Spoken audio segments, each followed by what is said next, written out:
everybody, and welcome to my channel. This is Mark the Tech Guy with Vlogs Weekly number 11. So this week there's just a few things we need to talk about. Not a hell of a lot going on this week. As you guys well know, this Friday is the launch of the new iPhone 4 here in Canada. It's going to be released, and I still haven't pre-ordered one. So I think I might be out of luck unless I go wait in line for hours on Friday. And that is the day that I am leaving to go on vacation. And I'm leaving early in the morning, so I think I'm going to be even gone before the stores even open. So, and it's going to be a long weekend here in Toronto, so I don't want to be. I want to leave early so we can not get caught on the roads in traffic. But so that's happening this week here in Canada. And also,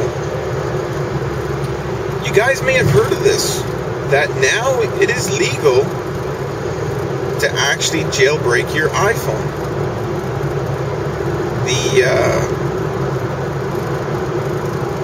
They regulate this every 3 years, and they went back and they revisited the law, and they changed it. Now, there was a group out there pushing to change this law that, they want to make it legal. If you want to alter your phone, then you are free to do so. Once you purchase the phone, it's your phone. So they're saying you should be able to put on it whatever you want. And you should be able to unlock it to go on any carrier that you want. If you want to switch carriers, then you should be able to do that. So that's what this story is all about. It's a pretty good step in the right direction for the consumer that just wants to maybe experiment with their phone and customize it. Because up until now, and I'm sure even Apple till now, they're still going to be fighting this. But it's already passed, so it's safe for another 3 years at least. So they can fight it and maybe revisit it in 3 years. But I think it's going to stick. So this is a nice step in the right direction. That's what I say. Also this weekend here in Toronto is Caravana. I won't be here for it, but I just like to put it out there to you guys. If you guys like Caravana that we have here in Toronto, if any of you have ever been, it's this weekend. And I know people come from all over the States and throughout Canada to this because it's a huge parade. It's like a Caribbean parade, Caravana. They have the music, the food, and they party at night, and it's a big parade with the floats, and it's nice. And that brings in a lot of tourism here to Toronto.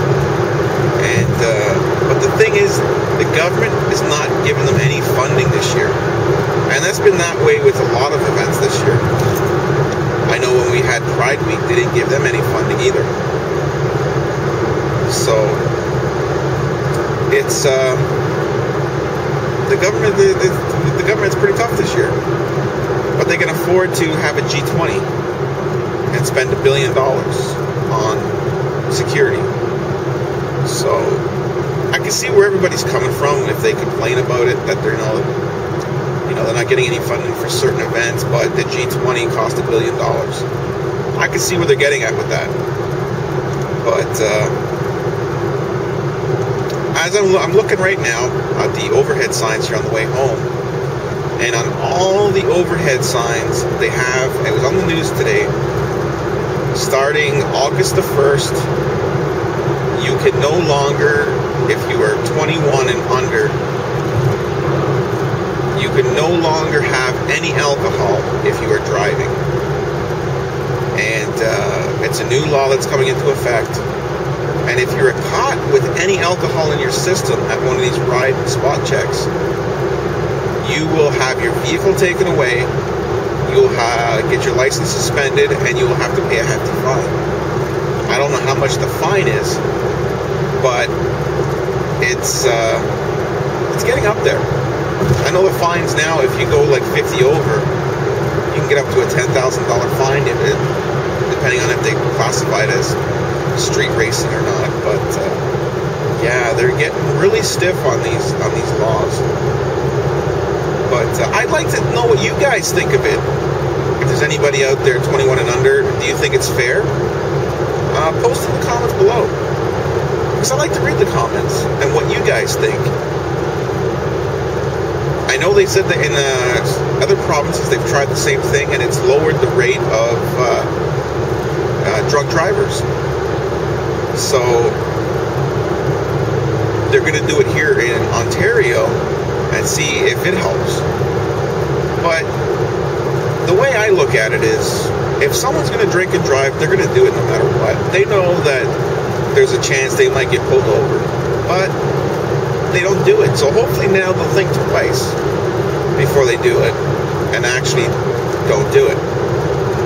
Because, you know, it's crazy to think that, because I said most of the drunk drivers are 21 and under, and the Mothers Against Drunk Driving really pushed to have this passed, and so that's why it passed. And now, if you're 21 and under, you cannot have any alcohol in your system if you're going to drive.